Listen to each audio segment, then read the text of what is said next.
इसके रूट में। चलो ठीक है, कोई दिक्कत नहीं भाई साहब। तो क्वेश्चन क्या है, x square minus x minus 1 equal to 0।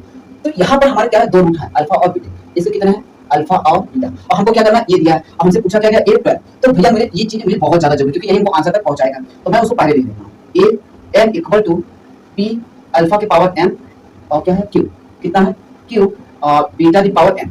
अब हमको ए टर्म की वैल्यू पूछा है, ठीक, चलो ठीक है। तो ये चीज मैं ये कहना चाहता हूँ, x square minus x plus sorry minus 1 equal to 0, अगर इसके दो अल्फा रूट हैं तो मैं इसको अगर पास करा दूंगा तो इक्वेशन को सेटिस्फाई करेगा, बिल्कुल करेगा। मैं ऐसा क्यों कर, क्योंकि यहाँ दिया है। तो अगर मैं इसका फॉर्म बनाकर यहाँ पुट कर दूंगा तो कहीं ना कहीं मुझे इसका फॉर्म पता चल जाएगा, और जैसे ही मुझे फॉर्म पता चल जाएगा तो क्या मैं एक टर्म नहीं निकाल पाऊंगा, बिल्कुल निकाल लूंगा। चलो करते हुए चीज, तो मैं एक वैल्यू पास करूं, दोनों नहीं पास करने वाला, ठीक। एक पता करूंगा तो दूसरा ऑटोमेटिक वही फॉर्म बनेगा। इतनी बात समझ आ रही है, बिल्कुल आसान। चलो वैल्यू पास करा देते तो कितना बन जाएगा, alpha square minus alpha minus 1 equal to 0। इस क्वेश्चन में थोड़ा सा ट्विस्ट है बस। अच्छा इधर माइनस उधर दे दिया तो क्या हो जाएगा प्लस, तो अल्फा स्क्वायर इक्वल टू क्या हो जाएगा, अल्फा प्लस 1 हो जाएगा क्या, ठीक। अच्छा देखिए इसमें कांस्टेंट वगैरह नहीं दिया, तो हम इसको क्या करें, इसी के फॉर्म में बदल रहे हैं, ठीक। तो मैं इसको क्या लिख रहा हूं, देखो अल्फा स्क्वायर अल्फा की पावर 1 प्लस, अच्छा अल्फा की पावर 0, भाई कोई नंबर है चाहे मैं 1000 लिख दूं, इसके पावर 1 रख दिया तो उसकी अवगात कितनी हो जाती है, 1 हो जाती है, वैल्यू कितना 1 हो जाएगा, बस मैंने यही किया, ठीक। अच्छा इसे देखो यहाँ पर क्या है n, तो मैं अब यहाँ पर देखो क्या है 2 है, यहाँ 1 दिया कितना बचेगा। तो अगर मैं इसी तरह अल्फा के पावर क्या कर दूं, अल्फा के पावर n कर दूं, क्या कर दूं भैया n, तो क्या हो जाएगा, तो अल्फा अब देखो इससे कितना एक ही काम है तो कितना हो जाएगा, अल्फा की पावर -1।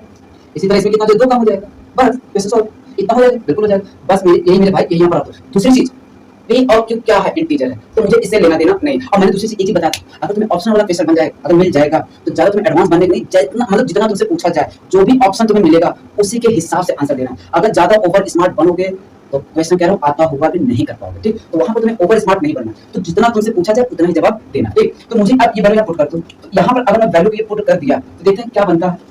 तो इधर इसको हटा देते हैं, ठीक। तो यहाँ से हमारा क्या आ जाएगा, A N equal to P alpha की पावर एन और क्यू बीटा की पावर एन। तो अल्फा की पावर मैंने निकाल दिया, क्या मेरे भाई मैं बीटा की पावर एन भी निकाल सकता हूँ सेम ऐसे ही।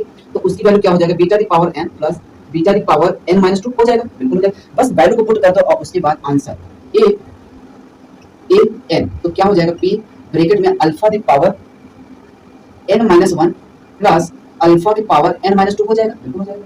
क्यू अब बीटा की वैल्यू तो क्या हो जाएगा, बीटा की पावर n माइनस 1 बीटा की पावर n माइनस 2 हो जाएगा, बिल्कुल हो जाएगा। अब बस मल्टीप्लाई कर दो, बाकी बचा क्या, तो a के पावर n तो कितना हो जाएगा, p अल्फा के power n minus 1 plus p alpha के power n minus 2 q beta के power n minus 1 q beta के पावर n माइनस 2 हो जाएगा, बिल्कुल। अब देखो मुझे यही फॉर्म पकड़ना है, ठीक। तो पावर वाले सेम कर दो, पावर वाले सेम कर दो, तो क्या हो जाएगा a n तो p अल्फा की पावर n माइनस 1 q और क्या हो जाएगा बीटा की पावर n माइनस 1 और एक ब्रैकेट हो गया, ये ब्रैकेट बना दे, थोड़ा क्वेश्चन अच्छा लग जाएगा। तो दूसरा वाला क्या हो जाएगा, p अल्फा की पावर n माइनस 2 और q बीटा की पावर n माइनस 2।